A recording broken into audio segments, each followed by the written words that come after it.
श्रीलंका में जिस भूखमरी के हालात में विद्रोह जैसा मंजर दिखा, ठीक वैसे ही हालात पाकिस्तान में बनने लगे हैं। क्योंकि हालात यह है कि महंगाई के पिछले सारे रिकॉर्ड टूट गए हैं। आटा, चावल, दाल और रसोई गैस जैसी जरूरी चीजों के दाम भी आम आदमी की पहुंच से बाहर हैं। ऊपर से पाकिस्तान सरकार के पास इसका कोई ठोस इलाज नहीं। ग्लोबल एजेंसी ये दावा करती है कि पाकिस्तान के पास ऐसा कोई रोड मैप नहीं जिससे महंगाई पर अंकुश लगे। तो सवाल है कि दिवालिया हो चुके पाकिस्तान में आगे क्या होगा।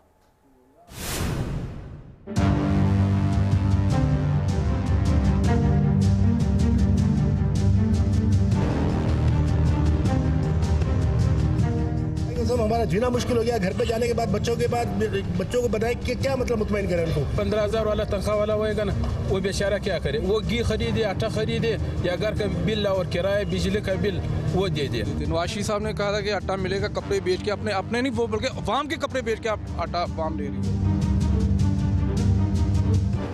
आटा 200 रुपए किलो, चिकन 700 रुपए किलो,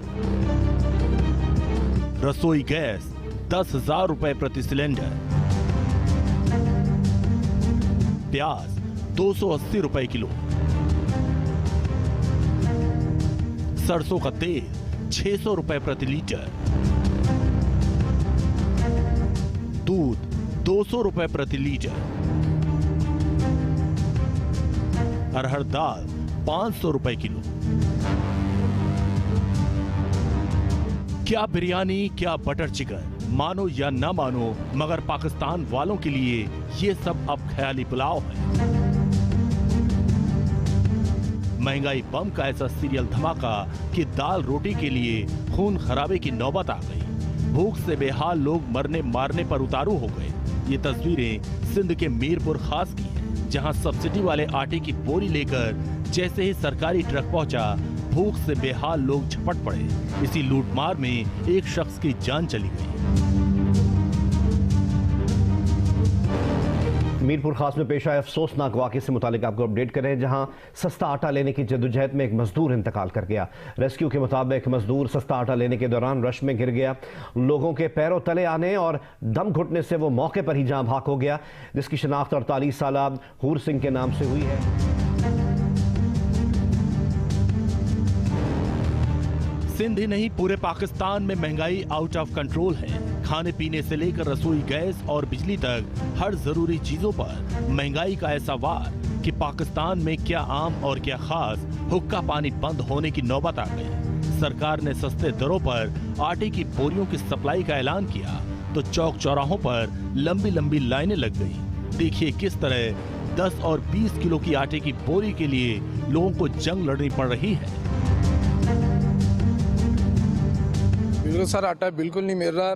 सुबह से लेकर शाम तक तकरीबन 3 बज जाते आटा नहीं मिलता। फिर भी पता कोई नहीं कि आटा मिलेगा कि नहीं मिलेगा। जो आटा बेचने आते हैं वो भी नहीं देते। नवाज शरीफ साहब ने कहा था कि आटा मिलेगा, कपड़े बेच के अपने नहीं वो बल्कि अवाम के कपड़े बेच के आटा अवाम ले रही है। किराया भी देते हैं, बिल भी देते हैं, मजदूरी करके आते हैं। अगर 1000 रुपये लाएं तो 1000 रुपये में गैस बिजली क्या करें पूरे हम? आटा नहीं मिल रहा। एक इशू गैस का नहीं पता है, गुजारना है, क्या करें?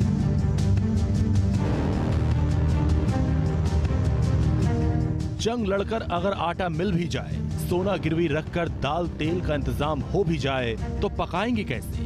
ये भी चिंता पाकिस्तानियों को अंदर ही अंदर खाए जा रही है। क्योंकि रसोई गैस सिलेंडर की कीमत आप सुनेंगे तो आपके भी पैरों तले जमीन खिसक जाएगी।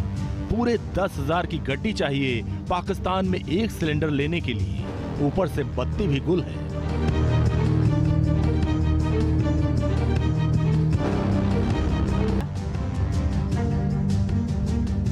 पाकिस्तान अब पूरी तरह से श्रीलंका बन चुका है। 2022 में जैसे तैसे भुखमरी और कंगाली से लड़ाई तो हो गई, मगर 2023 में पाकिस्तान कंगाली के ऐसे चौराहे पर आकर खड़ा हो गया जहां कभी भी विद्रोह का धमाका हो सकता है, ठीक उसी तरह जैसे कोलंबो में हुआ था।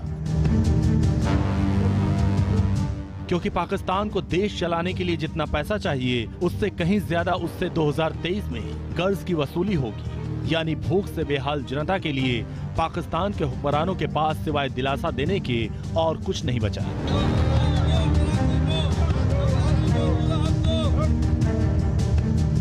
शातिर सेना और तिकड़म से इमरान खान से शहबाज शरीफ ने कुर्सी तो छीन ली, मगर खाली खजाने के बादशाह को समझ नहीं आ रहा कि देश को कैसे बचाएं, भूखी जनता को क्या खिलाएं। कर्ज के बोझ में दबे पाकिस्तान का दिवाला निकल गया, अर्थव्यवस्था आईसीयू में है और आयात निर्यात के रास्ते बंद हो चुके हैं। ऐसे में 2023 में कंगाल पाकिस्तान में ऐसा कोराम मचने वाला है जिसमें ना तो इस्लामाबाद बचेगा और ना ही कराची।